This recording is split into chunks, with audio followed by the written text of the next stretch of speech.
Picture this scene. 13 men gathered around a simple table, sharing bread and wine in what would become history's most painted, most studied, most sacred meal. For nearly 2,000 years, this image has defined our understanding of Christianity's most pivotal moment. But what if I told you that everything you've been taught about the Last Supper is incomplete? What if the most crucial elements of that sacred evening were deliberately erased from history? Tonight, we're going to uncover a truth so profound, so carefully hidden, that it will forever change how you see this foundational moment of Christianity. We're going to discover who was really present at that table, what was actually spoken, and why powerful institutions spent centuries ensuring you would never know the complete story. The version of the Last Supper you know, the one immortalized in countless paintings, depicted in stained glass windows, and preached from pulpits worldwide, is only half the truth. The other half was buried beneath centuries of political manipulation, theological revision, and institutional control. What they removed wasn't just details or minor characters. What they erased was the very heart of Jesus' most important teaching. You see, the Last Supper wasn't just about bread becoming body and wine becoming blood. It wasn't merely the institution of communion or a farewell meal among friends. The real Last Supper was a revolutionary act that challenged every power structure of its time and continues to threaten established religious authority today. In the shadows of history, preserved in ancient manuscripts that the Church hoped would never see daylight, lies evidence of participants who were written out of the story, conversations that were deemed too dangerous to preserve, symbols and rituals that carried meanings far deeper than what we've been told. Some of these truths have been hiding in plain sight, embedded in the very Gospels you've read, but interpreted in ways that obscure rather than illuminate. Other pieces of this puzzle were discovered in caves, buried in deserts, locked away in private collections, manuscripts that scholars have studied in whispered conversations, afraid to speak too loudly about what they've found. The implications of what you're about to learn extend far beyond historical curiosity. This isn't just about correcting the record or satisfying academic interest. The hidden truth of the Last Supper reveals a completely different understanding of Jesus' mission, his relationships, and the nature of the divine message he came to share. What was discussed that night that was so threatening it had to be erased? Which disciples were present but systematically removed from every official account? What did Jesus actually say about the bread and wine that made powerful leaders rewrite his words? And perhaps most importantly, what does this hidden truth mean for your faith, your understanding of God, and your spiritual journey today? The answers to these questions have been preserved against all odds. They survived the burning of libraries, the persecution of those who kept them, and centuries of institutional suppression. Tonight, these secrets emerge from the darkness where they've been hidden for nearly 2 millennia. You're about to embark on a journey that will take you behind the carefully constructed walls of official Christian history. We'll examine evidence that has been dismissed, marginalized, or outright ignored by those who control religious narratives. We'll hear voices that were silenced, see faces that were erased, and understand meanings that were deliberately obscured. This isn't about attacking anyone's faith or diminishing the sacred nature of Christianity. This is about uncovering the complete truth of what happened in that upper room, a truth so beautiful, so powerful, and so revolutionary that it had to be hidden to protect the very institutions built in its name. By the end of this revelation, you'll understand why certain Gospels were excluded from the Bible, why specific details were altered in translation, and why the full story of the Last Supper has been kept from believers for centuries. You'll see how political necessity shaped religious doctrine and how the pursuit of institutional power transformed a message of liberation into a tool of control. Are you ready to discover what they never wanted you to know? Are you prepared to see the Last Supper not as you've always imagined it, but as it actually happened? The truth is more extraordinary than any story you've been told, more beautiful than any painting could capture, and more radical than any institution dared preserve. The hidden mystery of the Last Supper is about to be revealed. And once you know this truth, everything you thought you understood about Christianity, about Jesus, and about the nature of divine love will be transformed forever. Before we unveil what was hidden, we must first understand exactly what we've been taught to believe. The official version of the Last Supper, the one that has shaped Christian understanding for nearly 2,000 years, presents a specific narrative that has become so familiar it feels unquestionable. According to the canonical Gospels, Matthew, Mark, Luke, and John, Jesus gathered with his 12 male disciples on the evening before his crucifixion. The setting was an upper room in Jerusalem during Passover week. The participants were Jesus and the 12 apostles, Peter, James, John, Andrew, Philip, Bartholomew, Matthew, Thomas, James the son of Alphaeus, Simon the Zealot, Judas Thaddeus, and Judas Iscariot. The traditional narrative tells us that Jesus knew his time was near. He had arranged for this private meal to share final teachings with his closest followers. During the meal, he performed the ritual that would become known as the Eucharist or Holy Communion, taking bread, blessing it, breaking it, and declaring it to be his body. Then he took wine, blessed it, and declared it to be his blood, poured out for the forgiveness of sins. The Gospels record Jesus predicting his betrayal by Judas and his denial by Peter. He washed the disciples' feet as a lesson in humility and service. He spoke of going to prepare a place for them and promised to send the Holy Spirit to guide them after his departure. The evening concluded with prayers in the Garden of Gethsemane before Judas arrived with soldiers to arrest Jesus. This version emphasizes themes of sacrifice, betrayal, forgiveness, and the establishment of Christian sacraments. It portrays the Last Supper as the moment when Jesus instituted the practice of communion, providing a way for future believers to remember his sacrifice and participate in his divine nature through the consumption of blessed bread and wine. The Church built its understanding of priesthood, salvation, and religious authority on this foundation. The Last Supper became the basis for the Mass, the justification for apostolic succession, and the cornerstone of Christian liturgy. Priests reenact this scene millions of times across the globe, believing they are following Jesus' exact instructions and preserving his precise words. Art and culture have reinforced this narrative for centuries. From Leonardo da Vinci's famous fresco to countless other depictions, we see the same scene: Jesus at the center, surrounded by 12 troubled male disciples, the moment of betrayal revelation frozen in time. These images have become so iconic that they shape our mental picture of the event more powerfully than the written Gospels themselves. Churches teach this version in Sunday schools, seminaries train priests in its theological implications, and billions of believers worldwide accept it as historical fact. The details might vary slightly between denominations, but the core elements remain constant. 13 men, bread and wine, betrayal and sacrifice, the institution of communion. This official version serves specific theological purposes. It establishes male-only apostolic authority, justifies priestly hierarchies, and focuses on sacrificial rather than liberating interpretations of Jesus' mission. It presents Christianity as emerging from a closed circle of male disciples who alone received the authority to continue Jesus' work. But here's what scholars have discovered in recent decades.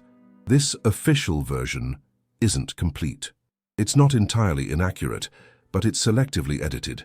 Important elements were removed, key participants were written out, and significant meanings were obscured or altered to serve particular institutional needs. The process of creating this official version involved centuries of theological debate, political maneuvering, and editorial decisions made by church councils with specific agendas. What survived into the canonical Gospels was what supported emerging church structure and authority. What contradicted or complicated those goals was set aside, labeled heretical, or allowed to disappear. Before we uncover what they tried to hide, join this community of truth seekers. Subscribe now, because what you're about to discover isn't taught in any church. We're going beyond the sanitized version to explore the complete historical reality of that sacred evening. The question we must ask isn't whether the traditional story is wrong, but whether it's incomplete. And if it is incomplete, what was removed, why was it removed?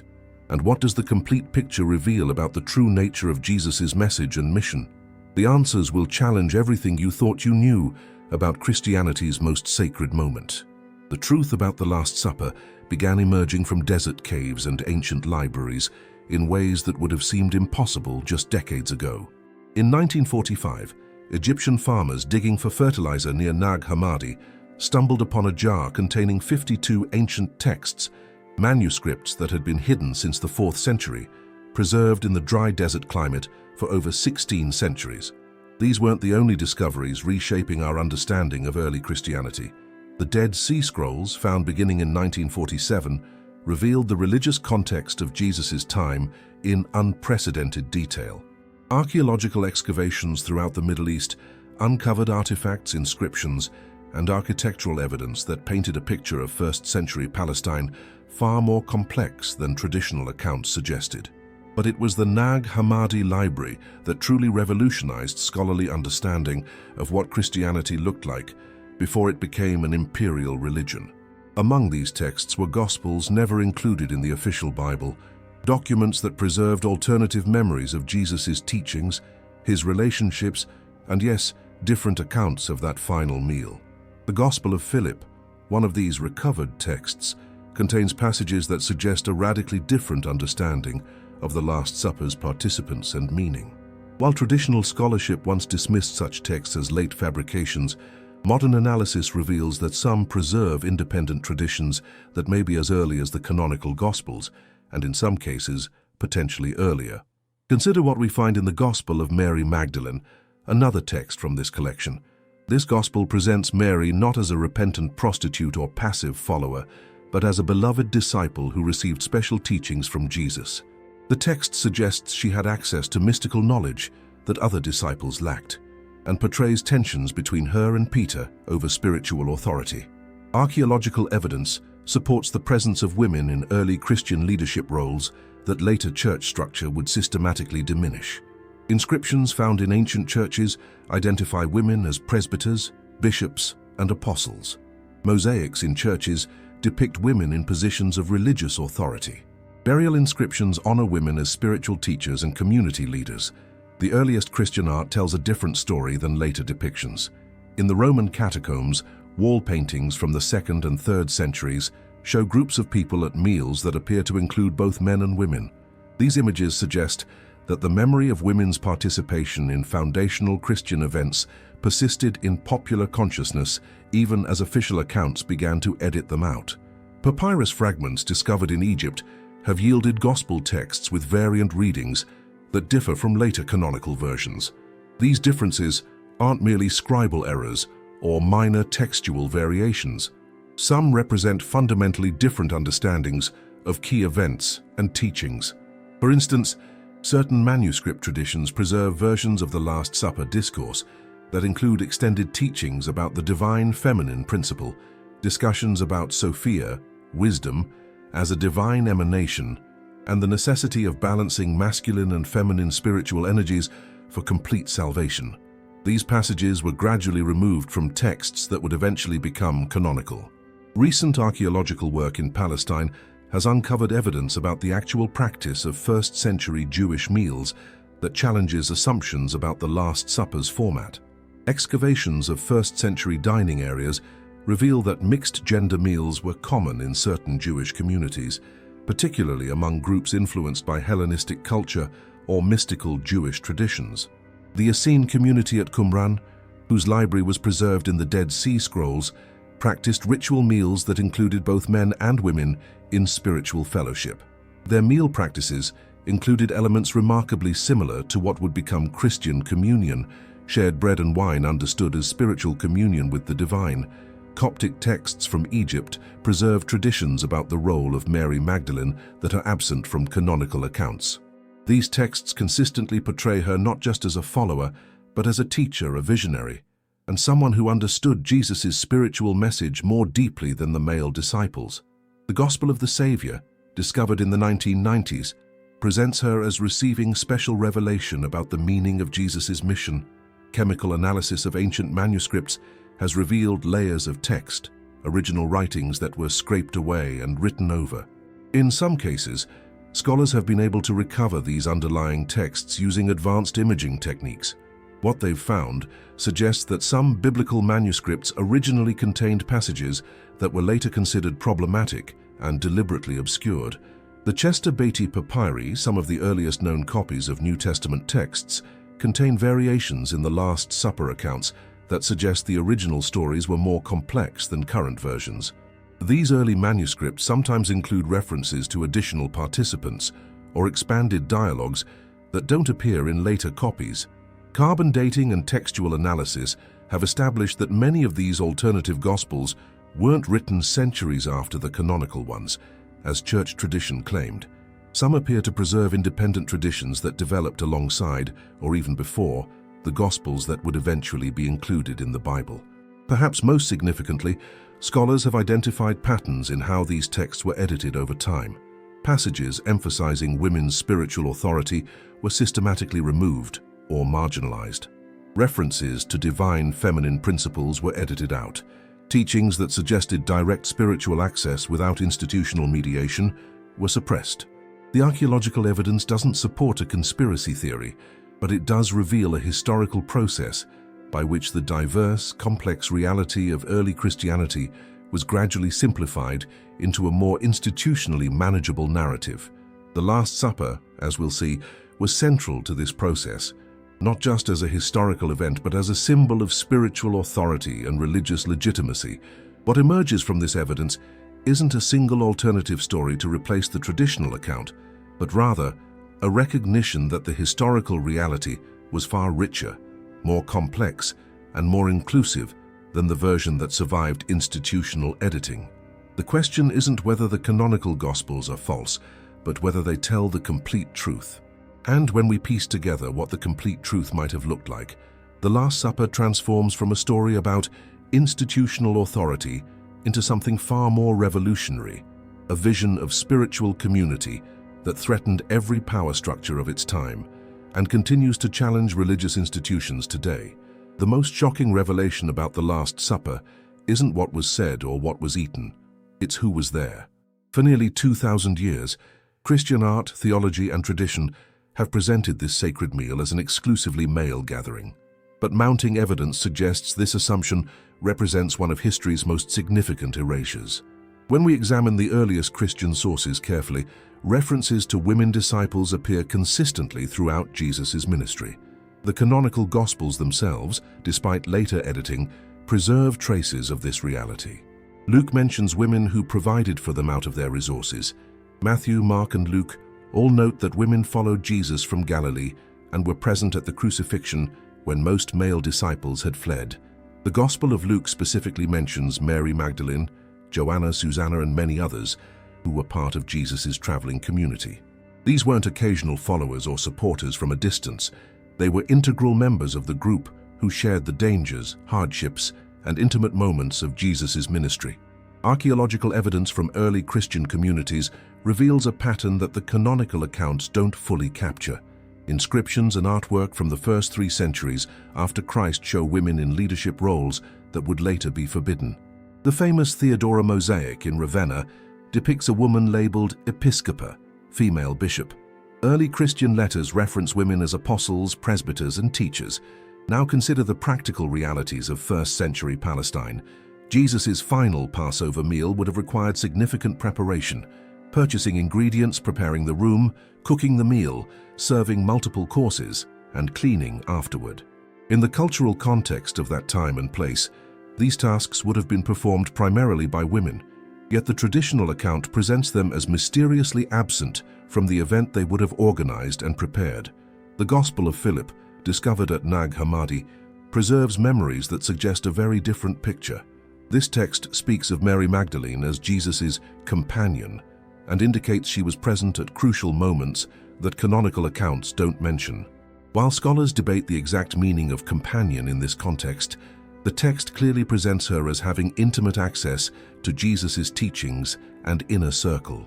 More intriguingly, certain manuscript traditions preserve fragments that seem to describe women participating in the ritual elements of the Last Supper itself.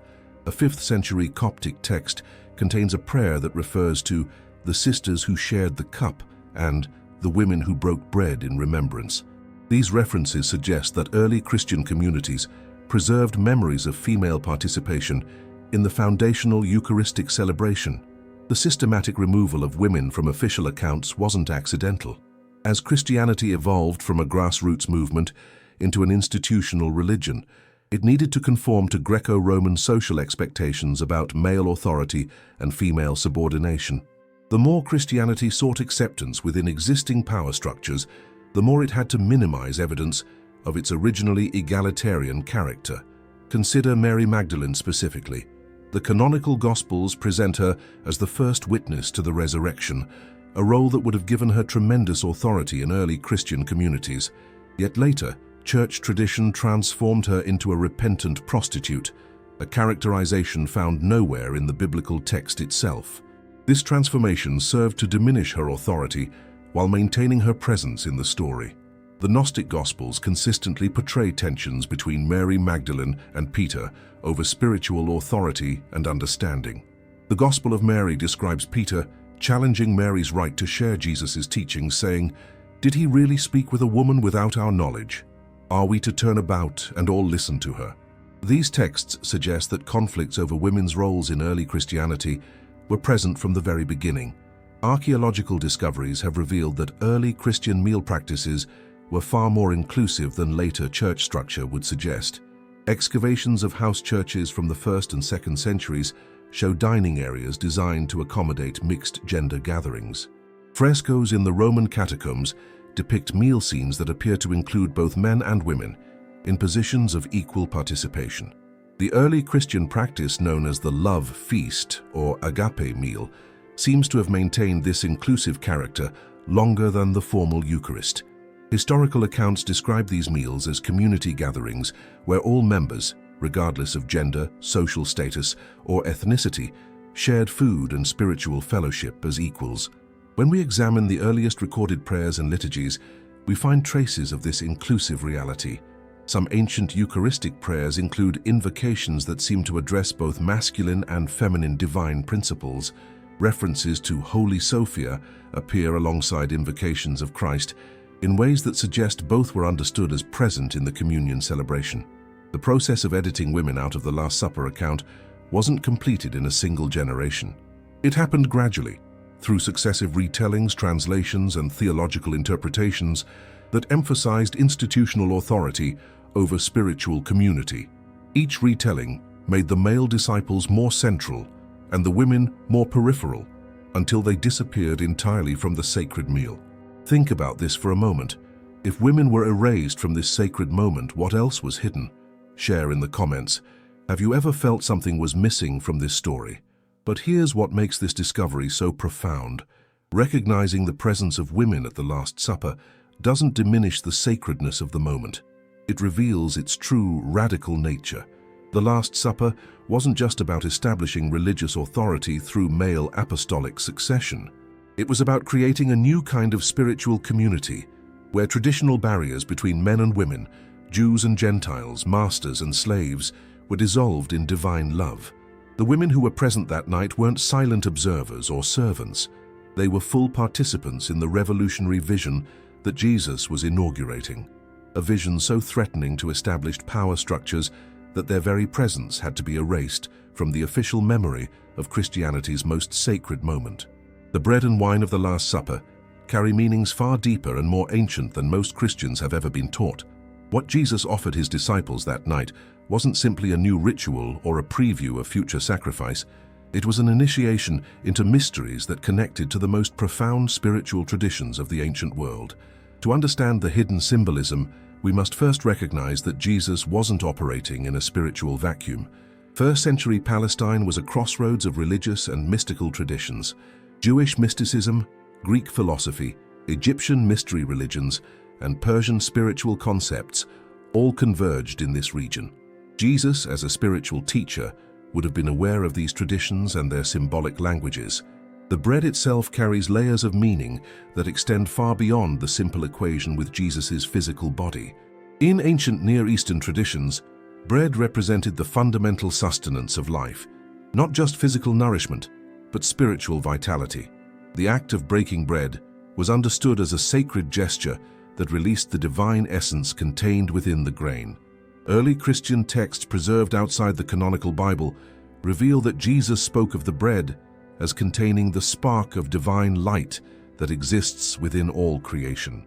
The Gospel of Philip describes the bread as representing the divine consciousness that can be awakened within every human being.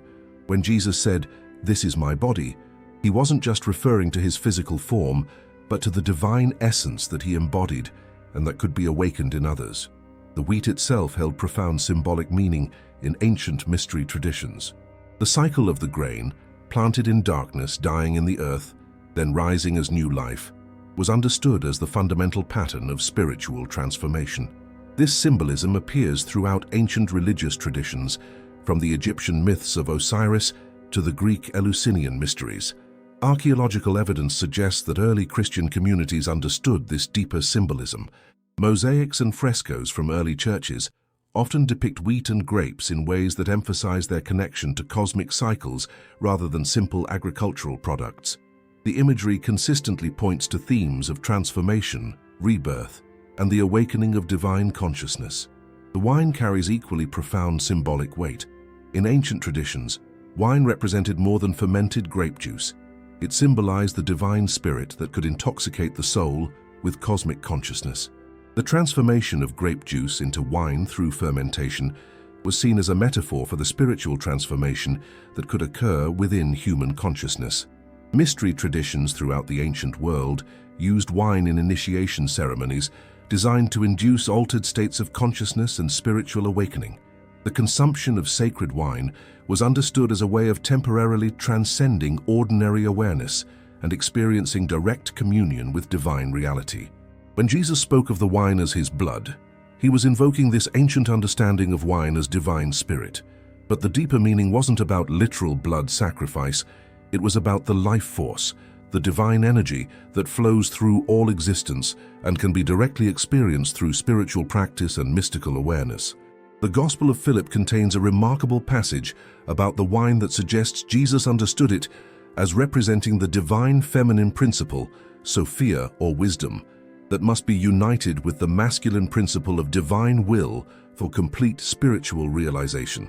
This understanding transforms the Last Supper from a male-dominated sacrificial ritual into a mystical celebration of divine union and wholeness.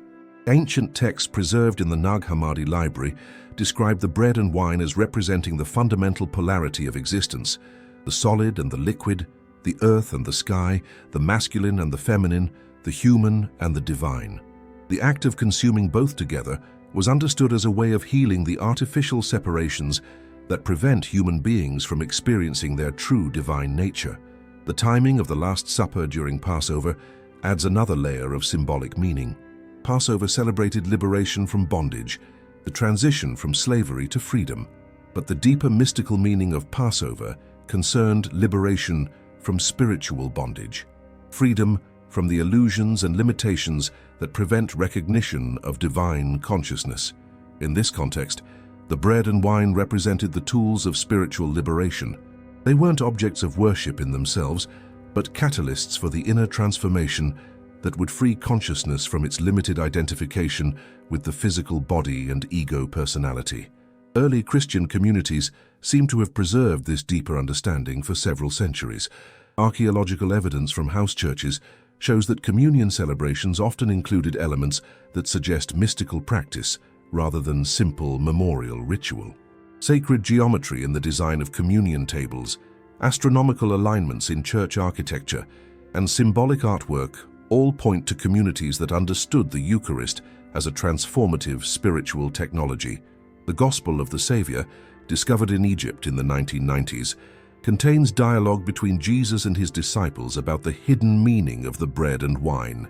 Jesus explains that those who consume them in remembrance aren't simply remembering a past event, but are participating in an eternal spiritual reality that transcends time and space. This mystical understanding of the Last Supper elements explains why certain early Christian groups were persecuted, not just for their beliefs about Jesus, but for their practices around the Eucharist. Roman authorities were less concerned about theological differences than about rituals that seemed to induce altered states of consciousness and challenge social hierarchies. The process of literalizing the bread and wine, reducing their meaning to simple remembrance of historical sacrifice, served the institutional need for control and authority. Mystery traditions are inherently democratizing because they suggest that every individual can have direct access to divine experience. Institutional religions prefer mediated access that requires priestly authority and official interpretation, but the ancient symbolic understanding never completely disappeared. It survived in mystical traditions, esoteric Christian communities, and artistic representations that preserved the deeper meanings in symbolic form. Gothic cathedrals, illuminated manuscripts, and sacred music all contain references to the transformative power of the Eucharistic elements that go far beyond simple memorial significance. When we recover this ancient understanding, the Last Supper reveals itself as something far more profound than a farewell meal or the institution of a religious ritual. It becomes an initiation into a way of understanding reality that recognizes the divine presence within all existence and offers a path for awakening that consciousness within ourselves.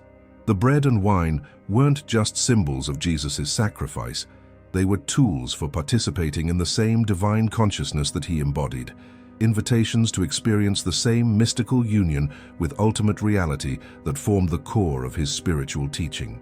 This hidden symbolism transforms the Last Supper from a story about external religious authority into a revelation about internal spiritual potential, a potential that exists within every human being and can be awakened through understanding the true meaning of those ancient elements.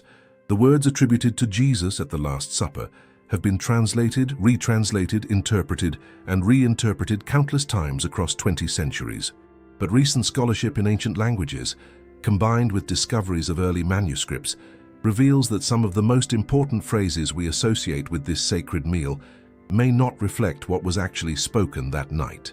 The challenge begins with the fact that Jesus almost certainly spoke Aramaic, not Greek. Yet our earliest complete manuscripts are in Greek, representing at least one layer of translation from the original spoken words. When we trace these Greek texts back through various manuscript traditions, significant variations emerge that suggest the sayings evolved as they were transmitted through different Christian communities. Consider the famous phrase, "This is my body."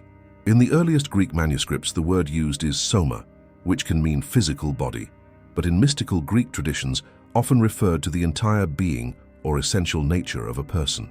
Some manuscript traditions use sarx, flesh, while others use soma, and these choices carry very different theological implications.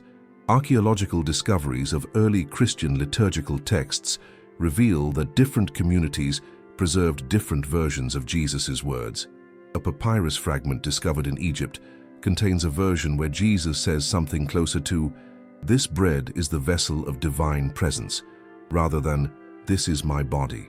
While scholars debate the authenticity of such variants, they demonstrate that the exact wording wasn't fixed in the earliest Christian memory.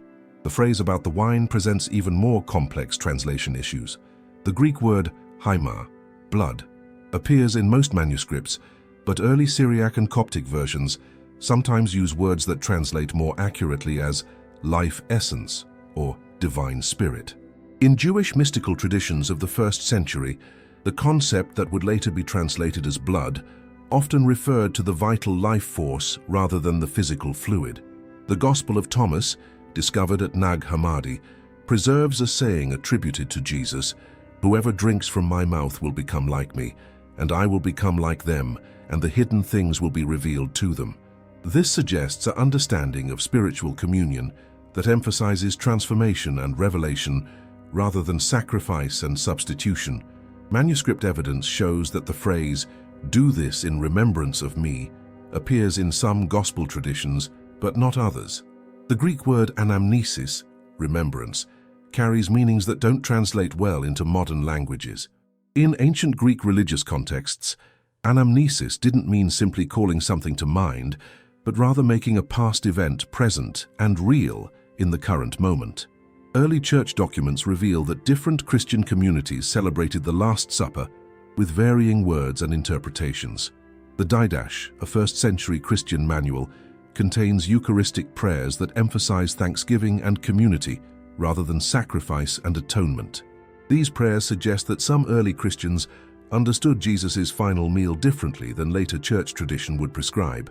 Syrian Christian traditions, preserved in ancient languages, contain versions of the Last Supper discourse that include extended teachings about the divine presence within creation. These passages speak of the bread and wine as awakening the Christ consciousness within, rather than simply representing the historical body and blood of Jesus. The process of standardizing the Last Supper sayings occurred gradually through church councils and doctrinal decisions. The Council of Nicaea in 325 CE and subsequent councils worked to establish uniform interpretations of key Christian texts and practices. This process necessarily involved choosing certain manuscript traditions over others and privileging specific interpretations over alternatives. Translations into Latin further altered the meanings of key phrases. Jerome's Vulgate translation, which became the standard for Western Christianity, made theological interpretations that weren't necessarily present in the Greek texts. The Latin phrase, hoc est corpus meum, this is my body, carries different connotations than the original Greek, emphasizing substantive identification rather than mystical presence. Recent analysis of the earliest Coptic manuscripts reveals that some Christian communities in Egypt preserved versions of the Last Supper discourse that included dialogue between Jesus and his disciples about the meaning of his words. In these texts, Jesus explains that the bread and wine are earthly symbols of heavenly realities, and that those who understand their true meaning will partake of the divine nature. The Gospel of Philip contains a passage suggesting that Jesus taught different levels of meaning to different disciples. The Lord said everything in a mystery: baptism, chrism, Eucharist, redemption, and the bridal chamber. This implies that the public sayings preserved in the canonical Gospels might represent only the surface level of Jesus' teaching about the Last Supper. Archaeological evidence from early Christian worship sites reveals liturgical inscriptions that differ from canonical versions of the Last Supper sayings. Mosaics and wall paintings sometimes include text fragments that suggest alternative wordings were used in actual worship settings, even after canonical versions had been established. The Eastern Orthodox tradition preserved certain phrases and interpretations that differ subtly but significantly from Western Christianity.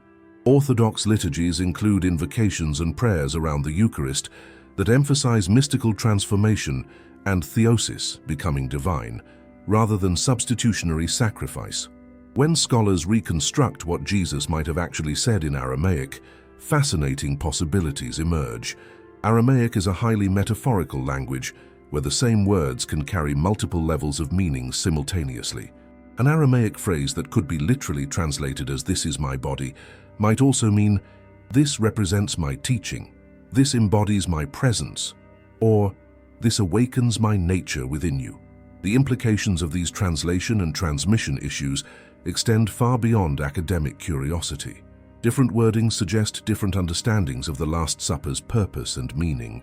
If Jesus spoke of awakening divine consciousness rather than sacrificial substitution, if he emphasized mystical transformation rather than institutional authority, if he taught about inner spiritual realities rather than external religious obligations, then Christianity's entire theological foundation might need reconsideration.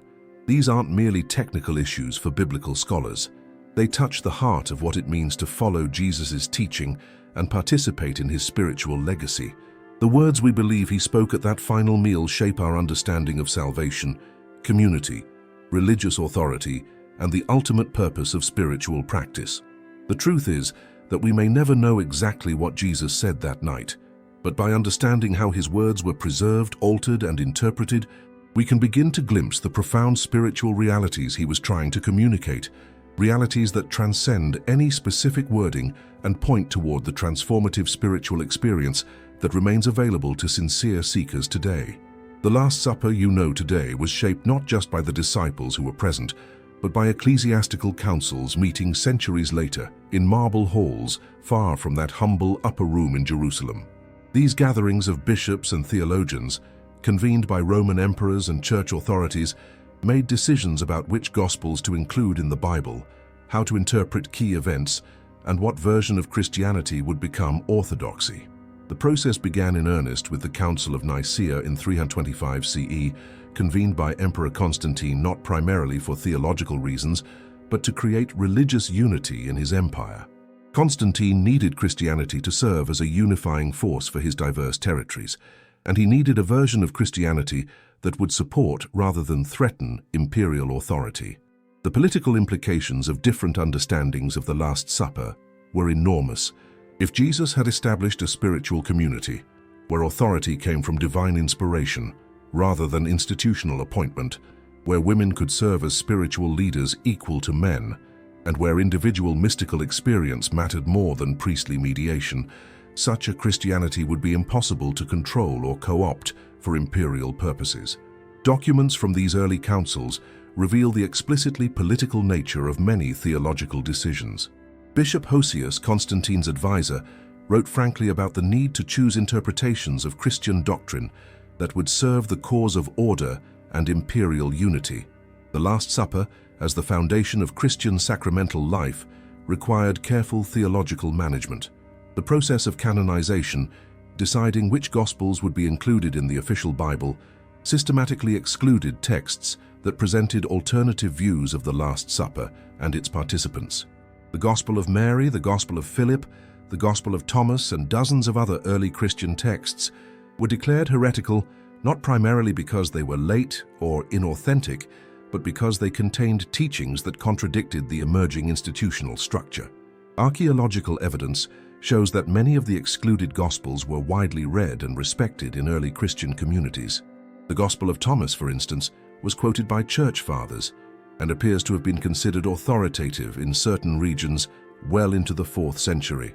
Its exclusion from the canon wasn't based on historical reliability, but on theological incompatibility with institutional needs. The councils also made crucial decisions about how to interpret the symbolism of the Last Supper. The doctrine of transubstantiation, the belief that bread and wine literally become the body and blood of Christ, was developed partly to establish priestly authority over the sacraments. If the transformation required a validly ordained priest to perform, then religious authority remained safely within institutional control. Earlier Christian communities had often practiced the Eucharist as a shared meal where any member could offer the blessing and break the bread. Texts from the first 3 centuries describe house churches where families gathered for communal meals that included the ritual elements without requiring clerical oversight. The institutionalization of the Last Supper ritual served to centralize spiritual authority in ways that Jesus himself never mandated. The Council of Laodicea in 363 CE made specific rulings about who could participate in and lead Eucharistic celebrations. These decisions weren't based on biblical mandates, but on the practical need to establish clear hierarchical authority. Women, who archaeological evidence suggests had previously served as spiritual leaders in many communities, were systematically excluded from sacramental roles. Documents preserved in monastery libraries reveal the political calculations behind theological decisions.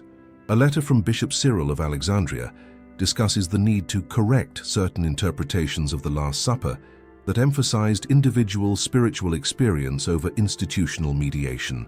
He explicitly states that allowing people to believe they could commune directly with Christ through the elements would undermine the necessity of apostolic authority. The process of editing and standardizing gospel texts accelerated after these councils. Manuscripts from before the 4th century often contain textual variations that disappear in later copies. Scholars have identified specific passages about the Last Supper that were gradually altered to support emerging doctrinal positions about priestly authority and sacramental theology. The Council of Carthage in 397 CE made the final decisions about which books would be included in the biblical canon. The criteria used weren't primarily historical or theological, but practical. Which texts supported the institutional structure that the Church was developing, and which ones could be used to maintain unity and authority across diverse Christian communities. Archaeological discoveries have revealed how this process played out in actual Christian communities. Excavations of churches from the 4th and 5th centuries show architectural changes that reflect the new understanding of the Eucharist. Earlier house churches had been designed for communal meals where participants sat as equals. Later church buildings created clear separations between clergy and laity, with elevated altars that physically demonstrated the priest's special role in performing the sacrament. The suppression of alternative gospels wasn't accomplished through a single dramatic event, but through a gradual process of marginalization and destruction. Libraries were updated to remove problematic texts. Monasteries were instructed to discontinue copying certain manuscripts. Local bishops were given lists of approved and forbidden texts, Some Christian communities resisted these changes for centuries. The Cathars in medieval France, the Bogomiles in Eastern Europe, and various Gnostic groups throughout the Mediterranean maintained alternative understandings of the Last Supper that emphasized spiritual transformation over institutional authority. Their persecution by the medieval church demonstrates how threatening these alternative interpretations were perceived to be. The political success of the institutional interpretation is evident in how completely it dominated Christian understanding for over a millennium. From roughly 400 CE until the Protestant Reformation, the Last Supper was understood almost exclusively through the lens of clerical authority and sacrificial atonement. Alternative interpretations survived only in suppressed mystical traditions and heretical movements, but the suppressed texts and traditions never completely disappeared. They were preserved in private collections, hidden in monastery libraries, and maintained by communities that operated outside official church structure. The Nag Hammadi discovery in 1945 brought many of these alternative voices back into scholarly consideration after being silenced for over 15 centuries.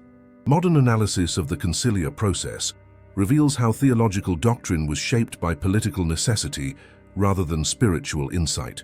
The version of Christianity that emerged from these councils was one that could serve imperial needs, support hierarchical authority, and maintain institutional control over spiritual experience. The Last Supper, as interpreted by these councils, became a tool for religious control rather than spiritual liberation. The transformation of bread and wine required priestly authority. Participation in the sacrament required submission to church teaching. The meaning of Jesus' words was determined by institutional interpretation rather than individual spiritual experience. This doesn't mean the councils were engaged in a conscious conspiracy to distort Jesus' message. Many participants genuinely believed they were preserving orthodox Christianity against heretical corruption. But the cumulative effect of their decisions was to create a version of Christianity that served institutional needs rather than the radical spiritual vision that Jesus appears to have embodied. Understanding this historical process helps explain why the rediscovery of alternative gospels has been so controversial in modern times. These texts don't just offer different information about historical events, they present a fundamentally different understanding of what Christianity is supposed to be, what spiritual authority looks like, and what the Last Supper actually meant to those who shared it with Jesus. The question for modern believers isn't whether the councils were right or wrong, but whether the version of Christianity they created actually serves the spiritual purposes that Jesus intended. If the Last Supper was meant to establish genuine spiritual community rather than institutional hierarchy, if it was intended to awaken divine consciousness rather than maintain religious control, then recovering its original meaning becomes essential for authentic Christian practice. The suppressed truth of the Last Supper represents more than historical curiosity. It offers a vision of spiritual community that transcends the limitations of institutional religion while honoring the profound spiritual realities that Jesus came to reveal. Of all the mysteries surrounding the Last Supper, perhaps none is more intriguing than the identity of the figure described in John's Gospel as the disciple whom Jesus loved. Traditional interpretation has identified this beloved disciple as John himself, but this identification raises more questions than it answers and may conceal one of the most significant erasures in Christian history. The Gospel of John mentions this beloved disciple 6 times, always in contexts that suggest extraordinary intimacy and spiritual understanding. At the Last Supper, this disciple is described as reclining next to Jesus, or literally in the bosom of Jesus, a position of remarkable closeness and trust. When the disciples want to know who will betray Jesus, they ask the beloved disciple to inquire because of his special relationship with their teacher. What's immediately striking about these references is their anonymity. If this figure was indeed John the Apostle, why would the Gospel bearing his name consistently refer to him in the third person as the disciple whom Jesus loved, rather than simply naming him? This editorial choice suggests something more complex than humble self-reference. Early church documents reveal that the identity of the beloved disciple was debated even in the first centuries after Christ. Some church fathers suggested it was John, others proposed Lazarus. and still others maintained it was a symbolic figure representing ideal discipleship rather than a historical person. But these debates may have obscured a more radical possibility, that the beloved disciple was Mary Magdalene. Several factors support this identification. First, the Gospel of John consistently presents Mary Magdalene in roles that suggest special spiritual authority and intimate knowledge of Jesus' teaching. She is the first witness to the resurrection, the one to whom Jesus first appears, and the one commissioned to announce his resurrection to the other disciples.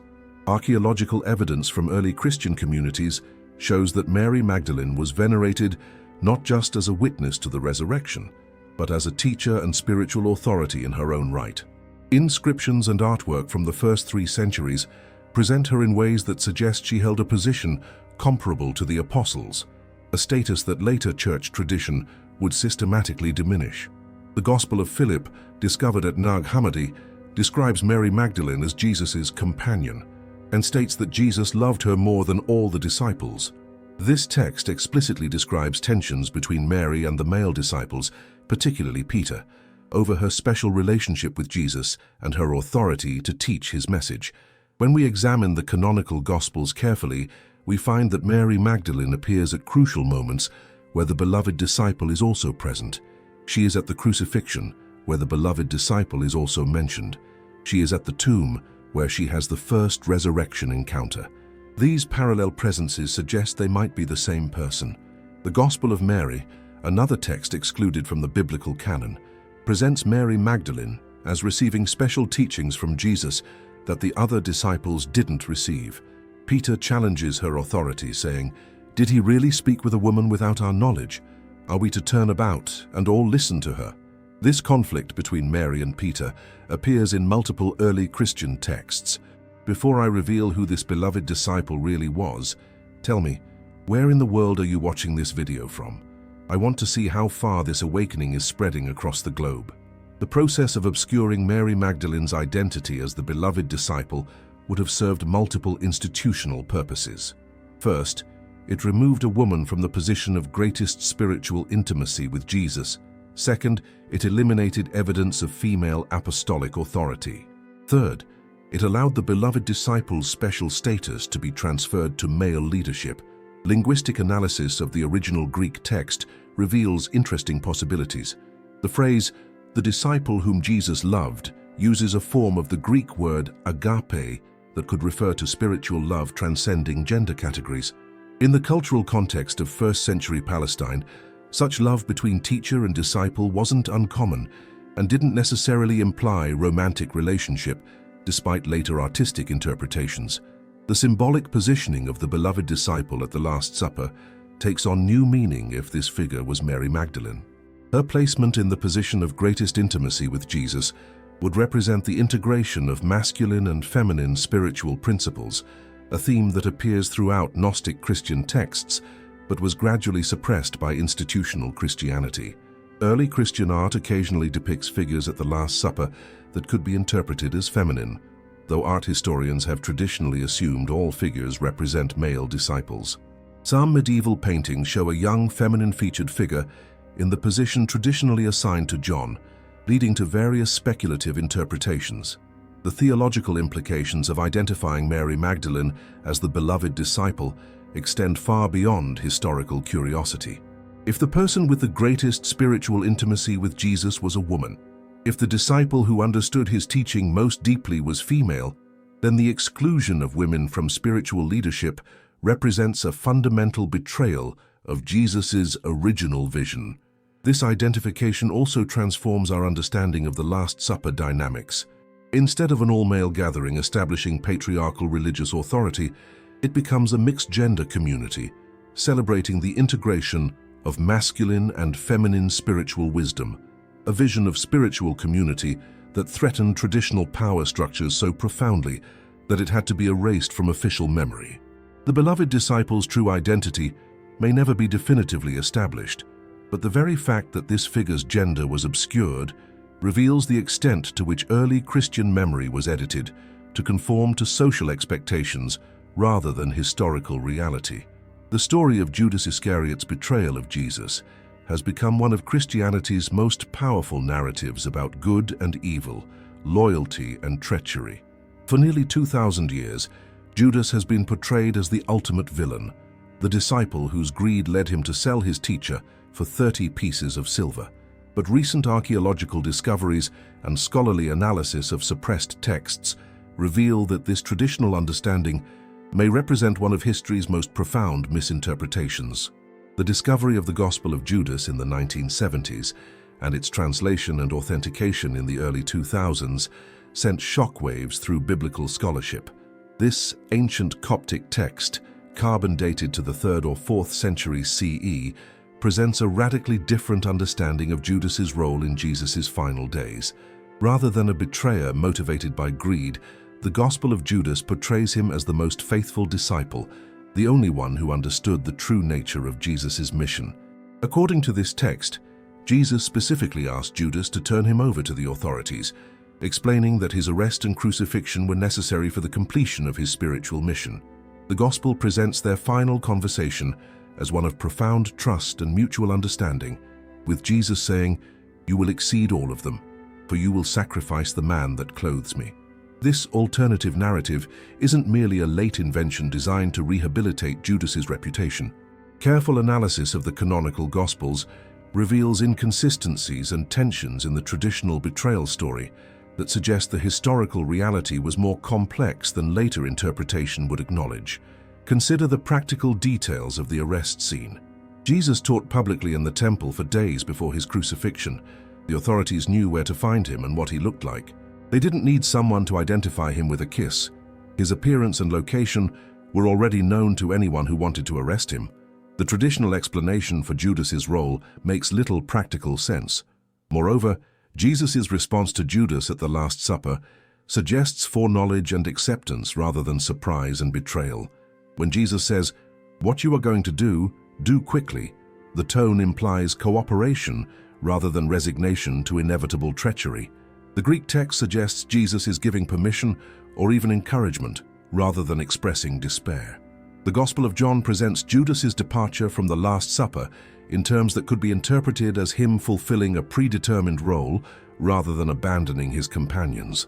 The text notes that after receiving the morsel from Jesus, Satan entered into him, but this could represent theological interpretation rather than historical description of Judas's motivations.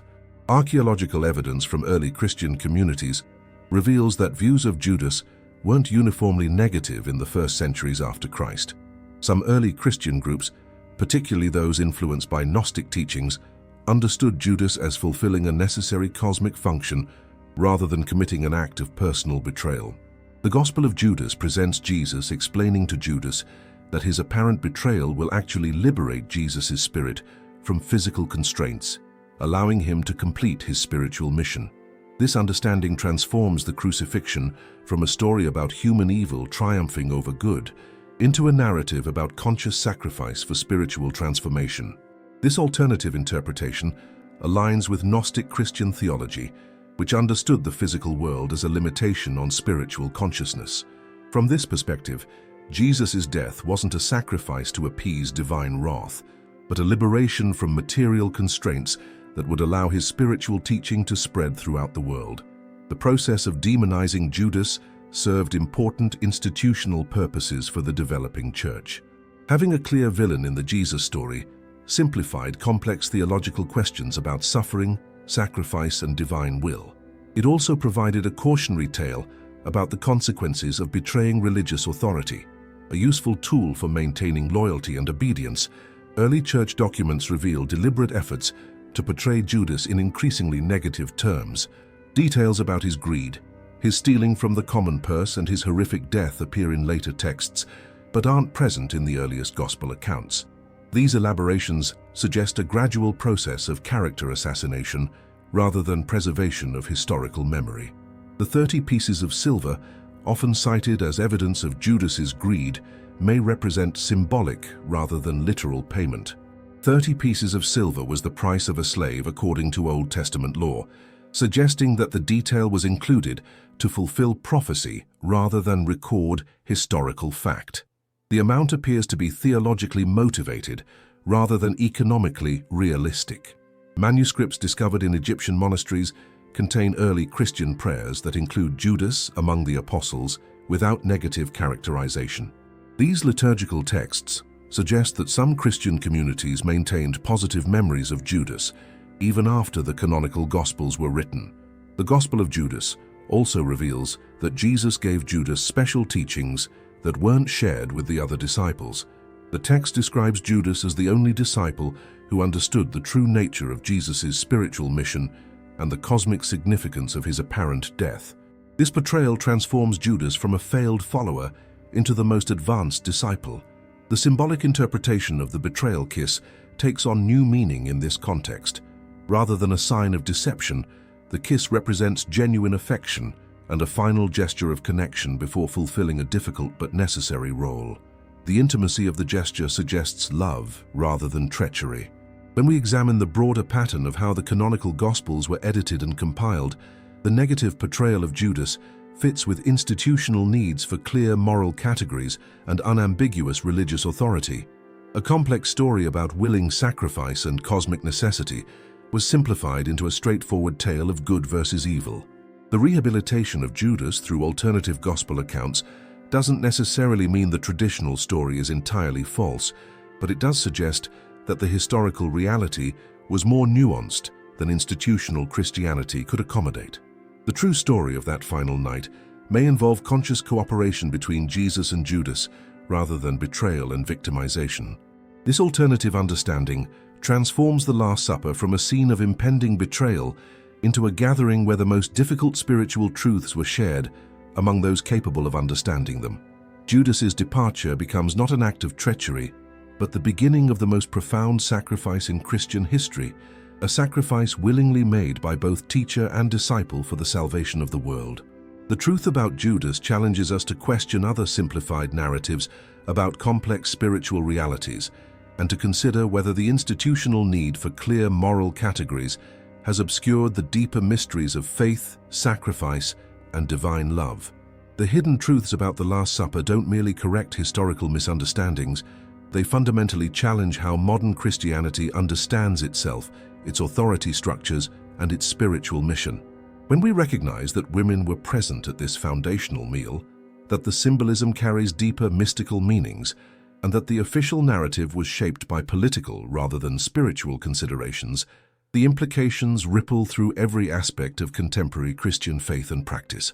First and most obviously, the presence of women at the Last Supper destroys the theological foundation for excluding women from religious leadership. If Mary Magdalene and other women disciples shared in the most sacred moments of Jesus' ministry, participated in the ritual that became the Eucharist, and received the same spiritual authority as male disciples, then centuries of male-only priesthood rest on historical falsehood rather than divine mandate. Archaeological evidence from early Christian communities shows that women served as bishops, presbyters, and spiritual teachers for the first several centuries after Christ. The systematic exclusion of women from leadership roles wasn't based on Jesus' example or early Christian practice, but on later institutional decisions designed to conform to Greco-Roman social expectations. Modern denominations that ordain women often face criticism from traditionalist churches based on supposed biblical mandates for male-only leadership.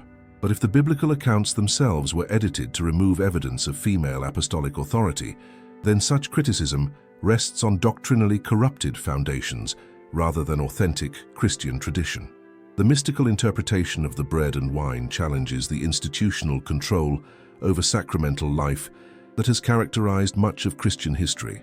If the elements of communion represent tools for direct spiritual awakening, rather than miraculous transformations requiring priestly mediation, then the elaborate hierarchical structures built around sacramental authority lose their theological justification. This doesn't necessarily invalidate the role of clergy or the value of communal worship, but it does suggest that spiritual authority ultimately derives from divine inspiration and mystical understanding rather than institutional appointment. Early Christian communities practiced this understanding for centuries, celebrating the Eucharist in homes and house churches without requiring ordained priests. Modern Christian mystics and contemplatives often report experiences during communion that align more closely with the ancient mystical understanding than with institutional sacramental theology. They describe profound states of spiritual awakening, direct encounters with divine presence, and transformative consciousness that transcends denominational boundaries and doctrinal categories. The recognition that biblical texts were edited for political purposes challenges the doctrine of biblical inerrancy that underlies much of conservative Christianity. If the Gospels preserve institutional interpretations rather than unfiltered divine revelation, then faithful Christians must engage with Scripture as historical documents shaped by human communities rather than as direct transcriptions of divine truth. This doesn't diminish the spiritual value of biblical texts, but it does require more sophisticated approaches to interpretation that recognize the difference between the spiritual truths the texts convey and the historical accuracy of specific details. The deeper meanings of Scripture may actually become more accessible when we understand how surface narratives were shaped by community needs and political considerations. The collaborative relationship between Jesus and Judas, suggested by alternative Gospels, transforms Christian understanding of suffering, sacrifice, and redemption. Rather than a story about innocent victimization overcome through divine intervention, the crucifixion becomes a conscious spiritual strategy undertaken by willing participants who understood its cosmic significance. This reframing addresses one of Christianity's most difficult theological problems, the question of why a loving God would allow or require innocent suffering. If Jesus' death was chosen rather than imposed, collaborative rather than victimizing, then the crucifixion represents divine love working through human consciousness, rather than divine wrath demanding blood payment. Modern Christians struggling with questions about suffering, evil, and divine justice often find more satisfying answers in mystical interpretations that emphasize spiritual transformation over legal satisfaction. The hidden truths about the Last Supper support these interpretations by revealing that the original Christian understanding was more complex and spiritually sophisticated than later institutional simplifications. The egalitarian community implied by the complete Last Supper story offers a vision for contemporary Christian practice that transcends denominational divisions and cultural limitations. If the original Christian community included both men and women as equal spiritual participants, then modern churches that maintain gender restrictions are departing from rather than preserving authentic Christian tradition.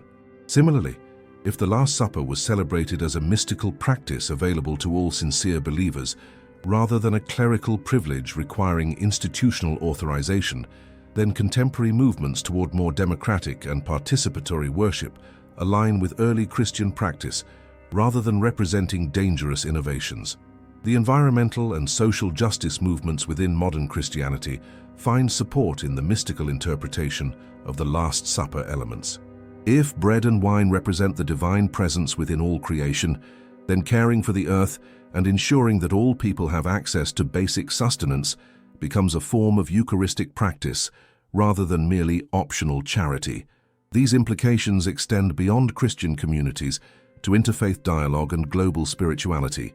If Christianity's foundational meal was actually more inclusive, mystical, and egalitarian than traditional accounts suggest, then Christianity has more in common with other mystical traditions than institutional theology has typically acknowledged. The hidden truth of the Last Supper doesn't undermine Christian faith. It reveals Christianity's potential to become what it was originally intended to be, a spiritual community dedicated to awakening divine consciousness, practicing radical love, and creating inclusive fellowship that transcends all artificial barriers between people. For modern believers, recovering this truth means moving beyond religious authority based on exclusion and control towards spiritual community, grounded in shared mystical experience and mutual service. It means recognizing that the most sacred Christian practices are available to every sincere seeker, rather than reserved for institutional elites. This transformation won't happen through institutional reform alone, but through individual believers choosing to practice Christianity as a mystical path rather than merely a religious obligation. The Last Supper's hidden truth offers both the inspiration and the practical guidance for this spiritual revolution. When we strip away centuries of institutional interpretation and theological overlay, the Last Supper emerges as something far more profound than a ritual meal or religious ceremony. It becomes a symbolic representation of the fundamental spiritual transformation that lies at the heart of Jesus' teaching, the awakening of divine consciousness within human experience. The very setting of the meal carries transformative symbolism that extends far beyond its historical context. An upper room represents elevated consciousness, a space removed from the ordinary concerns of daily life, where spiritual truth can be perceived and experienced. In mystical traditions throughout the world, ascending to higher physical spaces symbolizes the soul's ascent to higher spiritual awareness. The timing during Passover adds layers of transformative meaning that the early Christian communities would have understood intuitively. Passover celebrated liberation from bondage, but the deeper spiritual meaning concerned freedom from the limitations that prevent recognition of divine reality. The Last Supper, occurring within this context, represents the ultimate liberation, freedom from the illusion of separation between human and divine consciousness. Archaeological evidence from early Christian worship spaces reveals that communion celebrations were often designed to facilitate transformative spiritual experiences rather than simple memorial observances. Sacred geometry in the arrangement of gathering spaces, astronomical alignments in church architecture, and symbolic artwork all point to communities that understood the Eucharist as a technology for consciousness transformation. The circular or semicircular seating arrangements found in many early Christian gathering places reflect an understanding of spiritual equality and shared participation that differs dramatically from later hierarchical church architecture. These spaces were designed to create a sense of unity and mutual connection rather than emphasizing the authority of religious officials. The bread and wine themselves become symbols of the fundamental transformation that spiritual awakening entails. Grain must be ground, mixed with water, and baked in fire to become bread. Grapes must be crushed and fermented to become wine. Both processes represent the dissolution of the original form to create something entirely new, a perfect metaphor for the spiritual death and rebirth that mystical traditions describe as necessary for divine realization. When Jesus spoke of the bread as his body and the wine as his blood, he was using the transformative processes of grain and grape as symbols for the spiritual transformation he embodied and offered to his disciples. Consuming these elements wasn't about literal cannibalism or magical transubstantiation, but about participating in the same process of spiritual metamorphosis that had awakened divine consciousness within him. The Gospel of Philip, discovered at Nag Hammadi, contains remarkable passages about this transformative understanding. Those who say they will die first and then rise are in error. If they do not first receive the resurrection while they live, when they die, they will receive nothing. This suggests that the transformation symbolized by the Last Supper was understood as a process available to living disciples, not merely a hope for future resurrection. Early Christian communities practiced forms of the Eucharist that emphasized immediate spiritual transformation rather than memorial observance. Historical accounts describe celebrations where participants experienced altered states of consciousness, mystical visions, and profound spiritual awakening. These experiences weren't considered supernatural miracles, but natural results of sincere spiritual practice. The shared nature of the meal represents the communal aspect of spiritual transformation. Unlike mystical traditions that emphasize individual realization, the Last Supper suggests that awakening divine consciousness is enhanced through community support and shared practice. The disciples' presence with each other was as important as their relationship with Jesus for facilitating the transformative process. Modern neuroscience research has begun to explain how ritual meals and communal practices can facilitate altered states of consciousness and profound psychological transformation. The combination of symbolic foods, ceremonial setting, community support, and focused intention creates conditions that naturally induce experiences of expanded awareness and spiritual insight. The Gospel of the Savior, discovered in Egypt in the 1990s, contains dialogue between Jesus and his disciples about the hidden meaning of the shared meal. Jesus explains that consuming the bread and wine in remembrance means participating in an eternal spiritual reality that transcends ordinary time and space. The remembrance isn't historical, but mystical, a way of making the transformative power available in the present moment. This understanding transforms the Last Supper from a story about religious obligation into a revelation about spiritual possibility. Every sincere seeker can participate in the same transformative process that Jesus offered to his disciples. The bread and wine become symbols of the divine potential that exists within all human consciousness, waiting to be awakened through proper understanding and practice. The inclusive nature of this transformation is crucial to understanding its true significance. The hidden evidence suggests that women and men, Jews and Gentiles, all social classes and backgrounds could participate equally in the transformative process. This egalitarian vision threatened existing power structures precisely because it made spiritual authority available to everyone, rather than reserving it for institutional elites. The Gospel of Thomas preserves sayings attributed to Jesus that illuminate this transformative understanding. If you bring forth what is within you, what you bring forth will save you. If you do not bring forth what is within you, what you do not bring forth will destroy you. The Last Supper becomes a practice for bringing forth the divine consciousness that already exists within human awareness. Archaeological discoveries reveal that early Christian communities often combined the Eucharist with other transformative practices: meditation, contemplative prayer, ecstatic worship, and mystical teaching. These practices worked together to create comprehensive programs for spiritual development that went far beyond simple religious observance. The symbols of transformation embedded in the Last Supper aren't limited to bread and wine. The washing of feet represents the dissolution of ego and social hierarchy. The final discourse represents the transmission of wisdom from teacher to students. The departure into the garden represents the movement from protected community into the challenges of ordinary life, where the transformation must be lived and demonstrated. When we understand the Last Supper as a symbol of transformation, rather than merely a historical event or religious ritual, it becomes a template for ongoing spiritual practice, rather than a completed past occurrence. Every gathering of sincere seekers who share food and spiritual intention can participate in the same transformative process that Jesus initiated with his disciples. This understanding liberates the Last Supper from institutional control and makes its transformative power available to any community willing to approach it with sincerity, openness, and genuine spiritual intention. The hidden truth reveals that the most sacred Christian practice was always meant to be accessible to all humanity, rather than reserved for religious professionals.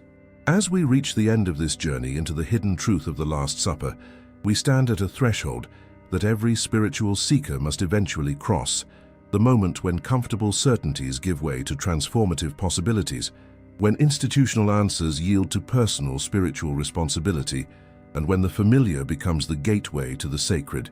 Everything we've discovered tonight points to a single revolutionary conclusion. The Last Supper wasn't the establishment of religious authority or the institution of clerical control, but the revelation of a spiritual community so radical, so inclusive, and so transformative that it threatened every power structure of its time and continues to challenge religious institutions today. The women who were erased from the official account weren't minor characters or passive observers. They were full participants in the spiritual revolution that Jesus inaugurated, teachers and leaders whose authority derived not from institutional appointment, but from direct spiritual experience and mystical understanding. Their removal from the story wasn't accidental oversight, but deliberate editing designed to create a version of Christianity that could serve imperial and ecclesiastical needs. The mystical symbolism of the bread and wine wasn't primitive superstition or simple metaphor, but sophisticated spiritual technology designed to awaken divine consciousness within human awareness. The elements weren't magical objects requiring priestly blessing, but catalysts for transformation available to any sincere seeker willing to approach them with proper understanding and spiritual intention. The words attributed to Jesus at that final meal weren't fixed formulas requiring exact repetition, but living teachings that pointed towards spiritual realities transcending any specific language or cultural expression. The emphasis on remembrance wasn't about nostalgia for past events, but about making transformative spiritual presence available in every present moment. The councils and institutional decisions that shaped the official version weren't guided primarily by spiritual insight or historical accuracy, but by political necessity and the need to create a form of Christianity that could serve imperial unity and ecclesiastical authority. Understanding this process doesn't diminish the spiritual value of Christian tradition, but it does free us to distinguish between the essential spiritual teachings and the institutional structures built around them. The betrayal by Judas wasn't the failure of a greedy disciple, but the willing sacrifice of the most faithful follower, a cosmic collaboration between teacher and student that transformed apparent tragedy into ultimate triumph.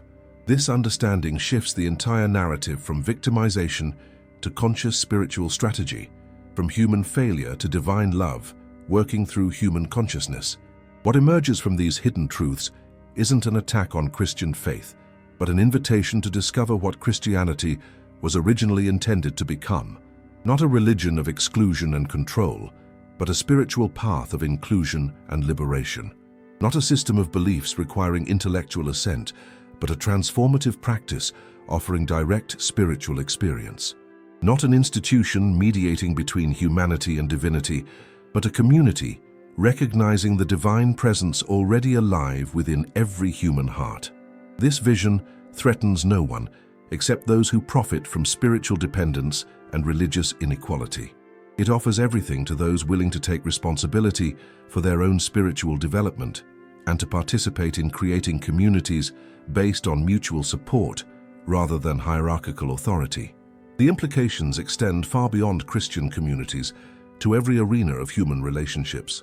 If the most sacred meal in Christian history was actually a celebration of equality, inclusion, and shared spiritual authority, then the gospel speaks directly to contemporary struggles for justice, equality, and human dignity.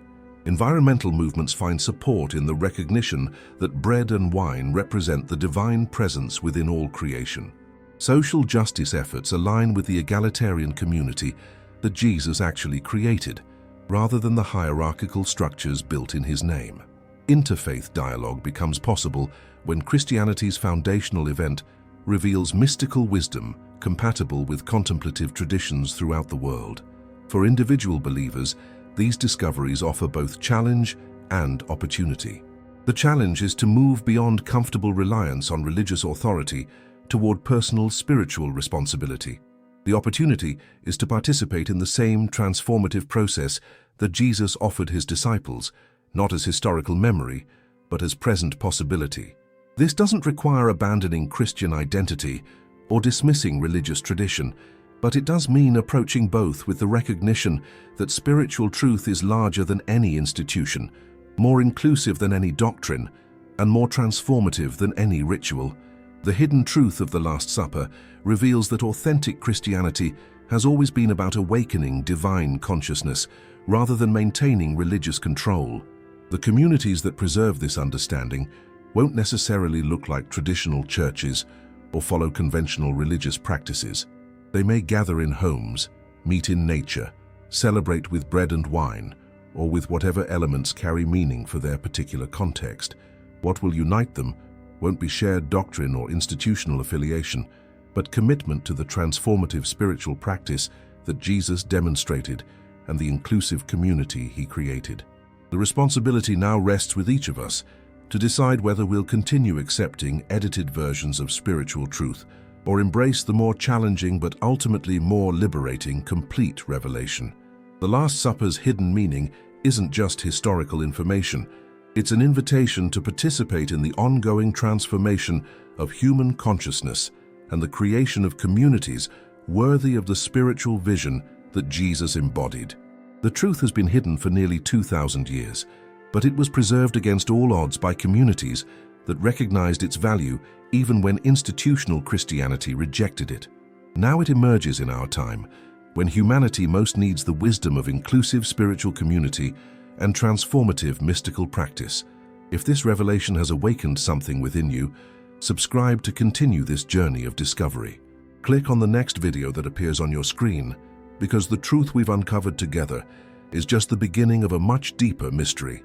The hidden truth of the Last Supper isn't the end of Christian faith. It's the beginning of Christianity, as it was always meant to be. Thank you for watching this video until the end. See you in the next video.